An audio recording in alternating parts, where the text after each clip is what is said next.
Hey there, Sagittarius. This is your Ascendant forecast taking you on a journey through the planets from the 1st of December, that's Monday, right the way through to Sunday, the 7th of December 2025.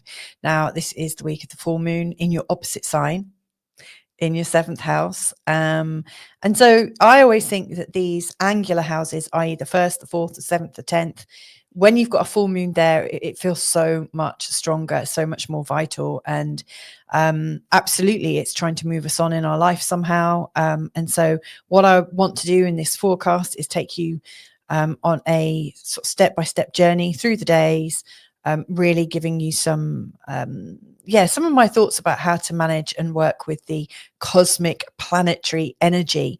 As ever, I'm not so much talking about the moon as I am the planet to planet or planet to node connections, with the exception of the full moon. I think that's big enough to mention. So there's a lot going on. I really see that at the start, we are trying to come back into our bodies. Then we get this massive illumination about something relationship based, given there's the full moon in our 7th house. And then as we come to the end of the week, we're coming into softness again. There are some patterns, 2 big patterns that we're coming to the end of that have been with us since the beginning of autumn. So the end of August, we've had this reconstructing grand water trine that has come up again and again and again. And so we are coming up to the very last one of those.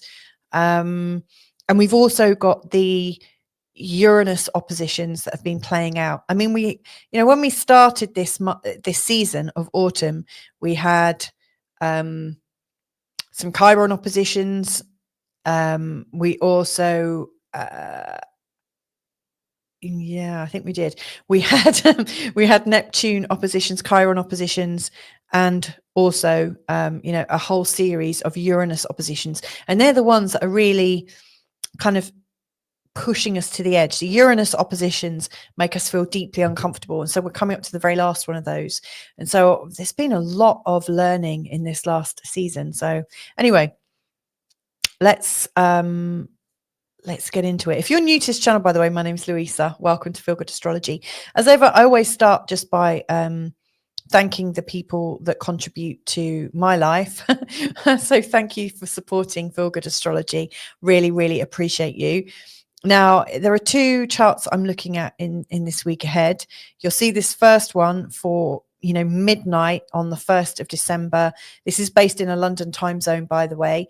The moon is in the sign of Aries. And then as we go by the end of the week, as we're coming into the chart for Monday, the 8th of December, like obviously just starting the next one, the moon is in the sign of Cancer. So it's moving from here right the way around to here. You'll also see that Venus at the start of the week is just going into the sign of Scorpio. By the end of the week, she's right in there. And you'll notice that Mercury is coming up, getting ready to also come into your 1st house as well. Speaking of houses, this kind of chart, I've actually created this chart from scratch. This isn't one you can just download. This is a composite of lots of different things.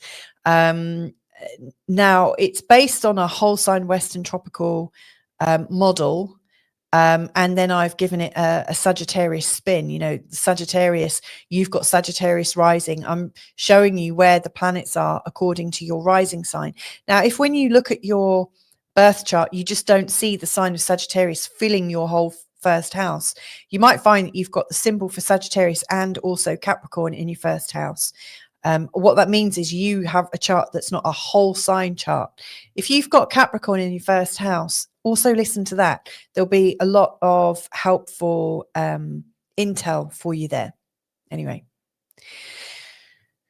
So on the 1st, the moon is still in the sign of Aries. It's making a lovely trine to Mars, but is coming into this conjunction with Chiron.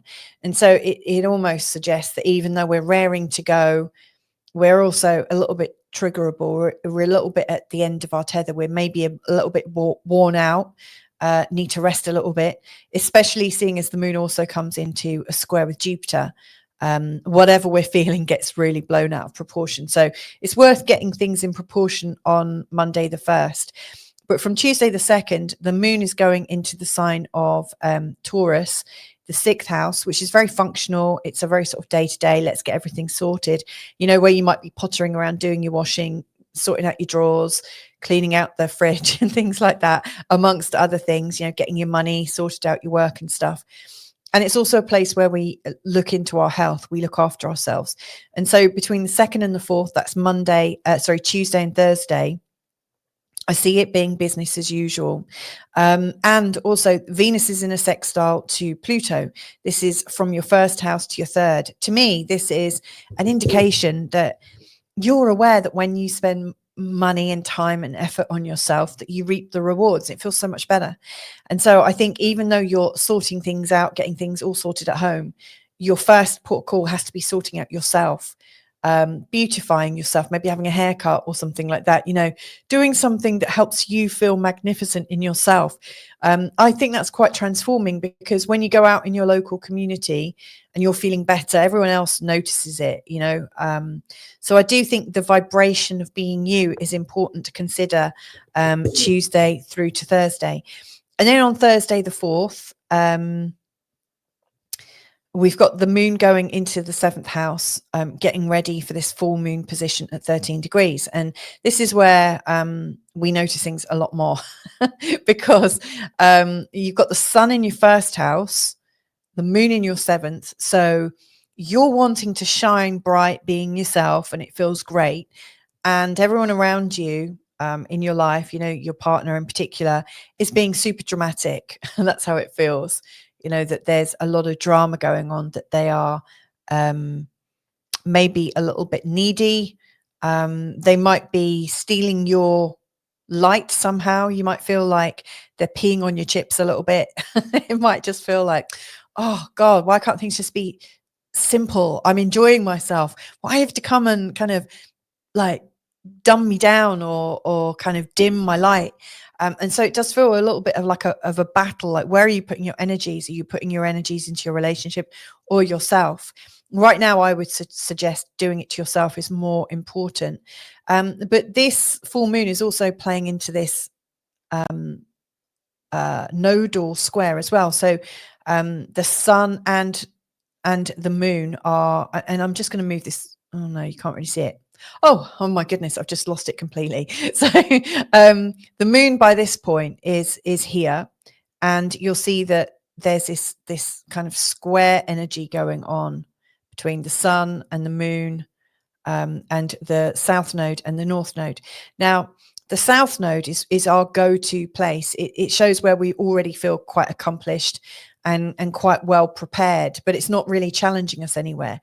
And so you might feel that it's okay to rest on your career laurels, you know. So you might think, oh no, I'm fine, I'm going to shine through my career, that's all that's needed here.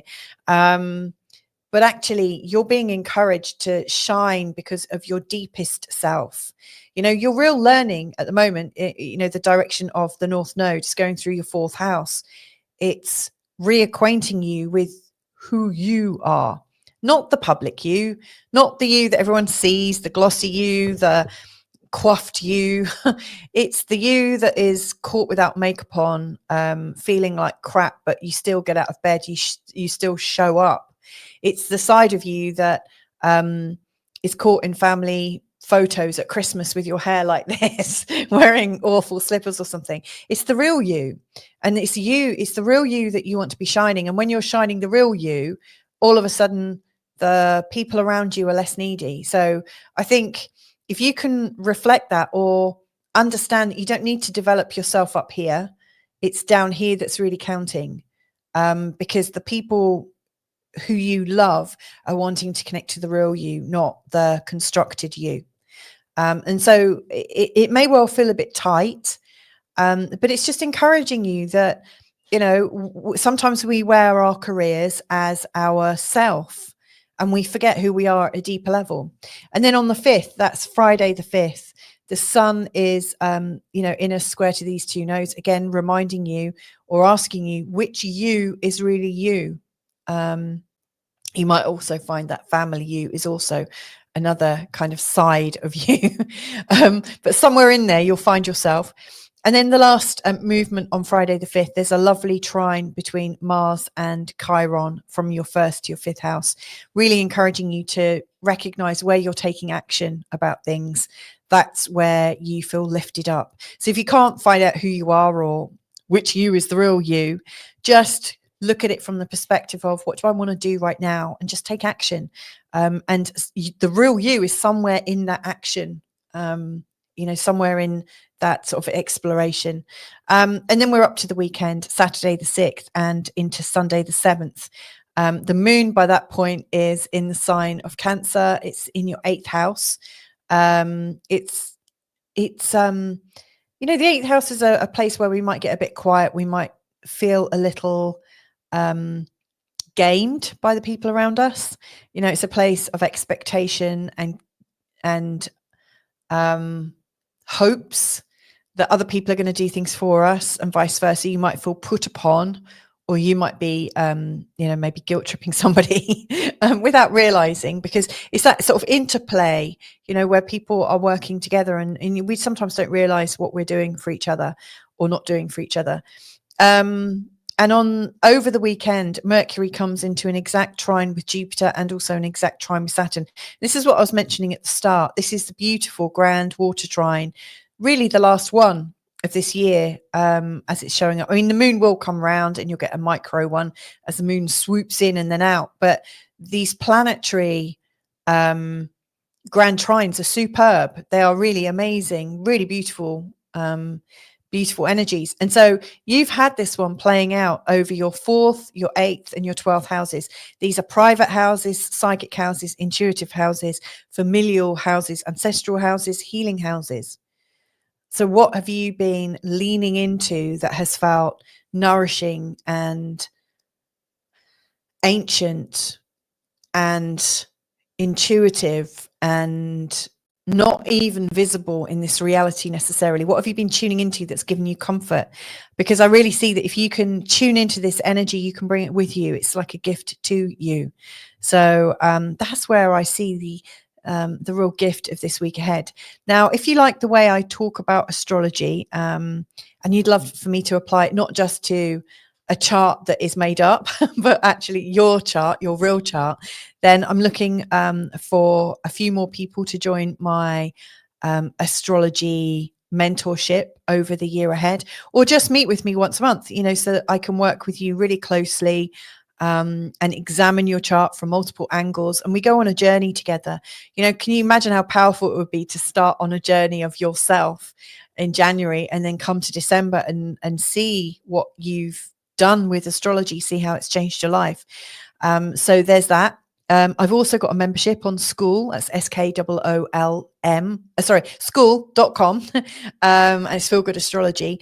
And there I've got Monday to Friday forecasts, also weekly forecasts on love, and also weekly forecasts on career. Also from January, there's going to be actual learning where you can drop into a course. I'm teaching it from scratch. So you can drop in with your charts and just see what comes from that. So there's lots of help available if you want it. And all you need to do is check out the links below in the show notes, or also go to my channel page and you'll find out how to get in contact. But anyway, have a beautiful week ahead and catch up with you real soon. Lots of love.